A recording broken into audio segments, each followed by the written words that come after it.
Strong reports this lunchtime that the club you love, Mr. Jordan, Crystal Palace, are set to appoint Patrick Vieira as manager.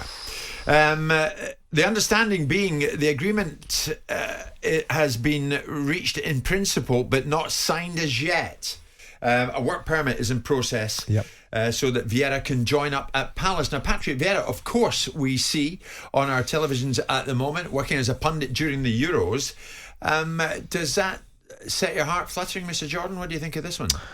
I'm always loath to pop up and comment on something that I used to be involved with, but this is, for me, is a very brave decision.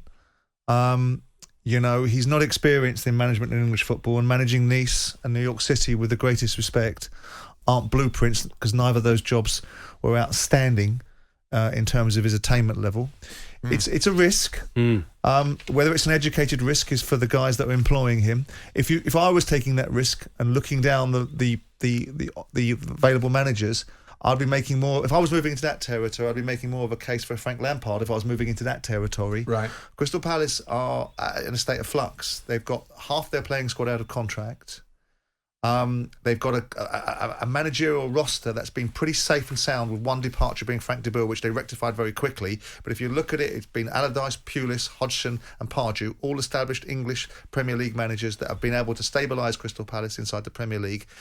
This is a vast departure and a brave one. Is it foolishly brave? Time will tell. If it happened, I'd be surprised if it happens. And if it is offered to Patrick Vieira, I would think he'd pull their arm off at the shoulder. Well, that's a breaking news this lunchtime, that Crystal Palace set to appoint Vieira as manager. An agreement in principle has been reached but hasn't been signed as yet. I mean, Jamie, there's been talk about Steve Cooper coming out of Swansea and heading in that direction. There was talk about Nuno, and we'll get to him in a second. Yeah. If it is Vieira, you give it the thumbs up? No, I don't give it the thumbs up, but he could prove everyone wrong. I think he had a tough time at Nice in his last appointment. He's managed in the MLS, but he hasn't had any experience over in England. Now, look, he's a brilliant player, world-class international. I like listening to him on TV, but going in at Crystal Palace in the state that it's in, it's had very, very sort of stability in Roy Hodgson, and they've always been this Premier League side, and they've kept it going. Now is a big, massive rebuild there, because, as Simon said, I think there's a whole load of players out of contract. So he's going to be coming in, and straight away he's got to rebuild a new team with new players, and he's got to implement his new philosophy without having any experience of actually managing in the Premier League. So I have to, as much as I hate it, I'd have to agree with Simon on the fact I think Frank Lampard, Steve Cooper, someone like that, Nuno Espirito Santo, if they could get him, is a better appointment. They had an agreement with Espirito Santo, which he reneged on, didn't he? That's right. So they had him at the table. Yeah. And Steve Cooper wasn't an exciting appointment for me, because I don't think getting to the playoffs twice and failing twice is a blueprint. I know he's a young coach that's got a background of being inside the FA and people rate him highly.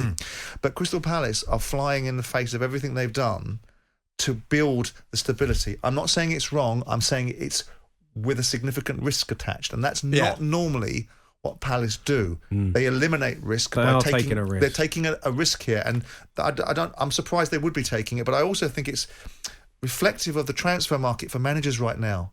Managers out there are seemingly a very difficult commodity to acquire, because I think it's all indexed to one thing. Football isn't as flush with cash as people think it is. And I think managers walking into clubs are being told, or being interviewed and told, you can't have this and you can't have that. And that's why we're seeing the Tottenhams of the world having challenges when they're trying to deal with top-end managers like Conte, who want everything they want it their own way, or they ain't coming. Mind you, maybe there is a need for Palace at this stage, Simon, to go in a totally different direction from Roy. There's nothing wrong with evolution. It doesn't. In comes Vieira. Yeah, but when you start to get into revolution, you're moving into territory where there's a significant margin of error. Yeah. Right? And Palace won't want the margin of error if that margin of error takes them out of the Premier League. Jim White and Simon Jordan, Monday to Thursday morning, 10 till 1. On AM, on DAB, via the talkSPORT app, and on your smart speaker. talkSPORT.